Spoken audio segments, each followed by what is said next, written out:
Can I please have Robert Ball to the stage?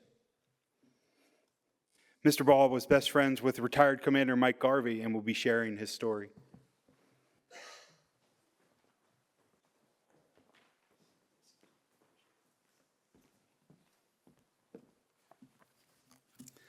Before I begin, I just want to thank a couple of people that are here.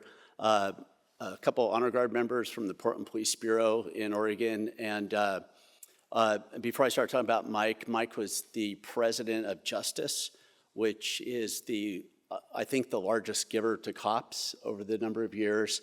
Also the past longtime president of the Portland Police Association, Daryl Turner's here, and a new board member of Justice. So thanks for being here with me. Ladies and gentlemen, today I'm here to celebrate and honor the life of a remarkable man, John Michael Garvey, a dedicated police officer, a trailblazer, and a loving brother, partner, and my best friend. As we remember Mike, we must first acknowledge the characteristics that made him stand out: his unwavering commitment to community, his dedication to helping people, both his coworkers and the public, and his courageous spirit. Mike's journey as a police officer began in 1978 when he joined the Portland Police Bureau. Throughout his career, he faced many challenges, but none as significant as being the first openly gay male officer in the Bureau's history. It was a journey filled with struggles and triumphs, but Mike's resilience and dedication to his calling never wavered. Early in his career, Mike demonstrated his bravery and resilience in a harrowing incident.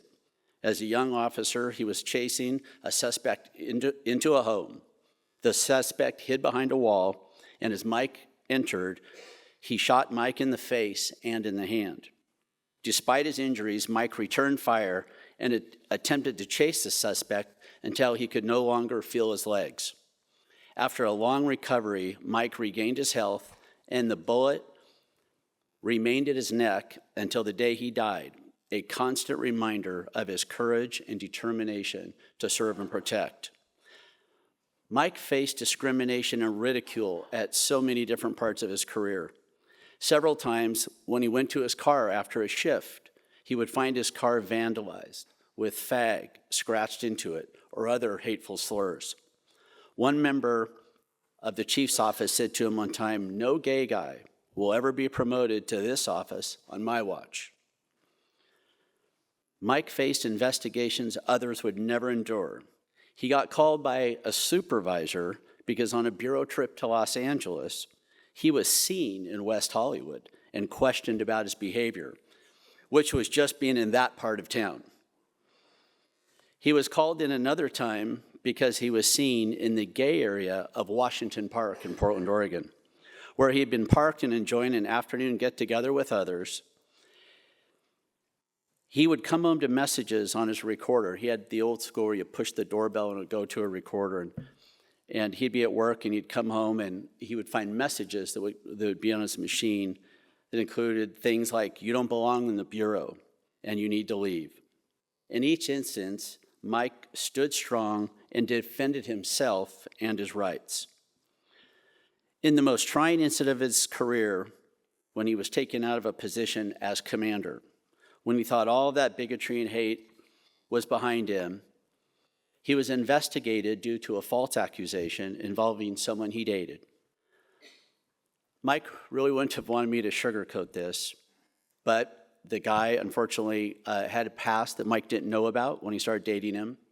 So Mike was investigated for possibly being involved with this other person had done. It was on the front page of the Oregonian newspaper, and Mike was taken out of his position. Sadly, Mike contemplated suicide. I only tell you this because of the gravity of how much it affected him. I stayed with Mike for 3 months after that to make sure that I felt it was safe enough for him to be alone when that happened. After nearly a year on paid leave, a grand jury read the investigation. And not only did they clear Mike, they issued a rare statement calling the entire investigation a witch hunt. Even after that, the department tried to demote him for making personal calls on his bureau telephone and because he had put TurboTax on his city computer. Mike stood firm, so he requested the records of his fellow officers to ensure he was being treated equally. And that turned the tables. The request revealed that he was on the lowest end of cell phone usage, exposing a massive scandal.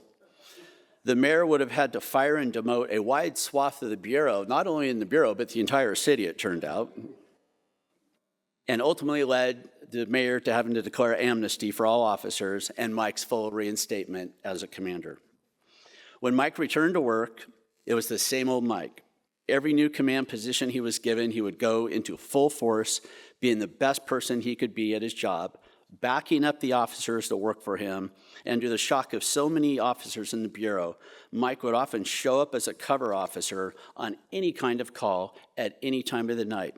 Officers were astonished to see Commander Garvey there helping and asking if he could help in any way that he could. Throughout his career, Mike held a steadfast belief that the best response to bigotry and adversity was to move above it and excel at his job. He would often say to me, "Best thing I can do, Bob, is rise above, move forward, and do the best job that I can." And that's precisely what he did. Mike's legacy as a pioneer, both for the LGBTQ plus community and for the Portland Police Bureau in Oregon, will live on in the countless lives he touched and the barriers he broke. As we honor him today, I hope we can all remember the lessons he taught me and others in Oregon through his actions. To face adversity head on, to be resilient in the face of challenges, and to always strive to do the best job that we can, no matter the circumstances, and finally, to always rise above. Mike's unwavering commitment to his work and his community also brought him recognition from the Oregon State Legislature just 2 weeks ago. In a joint resolution, the State of Oregon Senate and House of Representatives posthumously honored Mike with their highest honor, making his history permanent in Oregon. As we celebrate Mike's life, let us also remember the man behind the badge, a loving brother, partner, and a friend who brought joy and laughter to those around him. Mike passed away in his newly completed dream home in Palm Springs, California last August, surrounded by family and closest loved ones. The night before he passed, he had everyone laughing, we told stories, and he was still the same old amazing Mike. In our last private conversation together, the last time that he was conscious, Mike asked me, "Are you going to be okay?" On his deathbed, Mike was still thinking about others when it was he who was leaving this world. In closing, I hope we honor Mike's memory by continuing to fight for a more just society, tolerant of all views, even ones that we don't agree with, and where all of us can serve with or without fear or discrimination. May we be inspired by his courage and unwavering dedication to his community and the people in his life. And may his legacy live for generations to come. Thank you.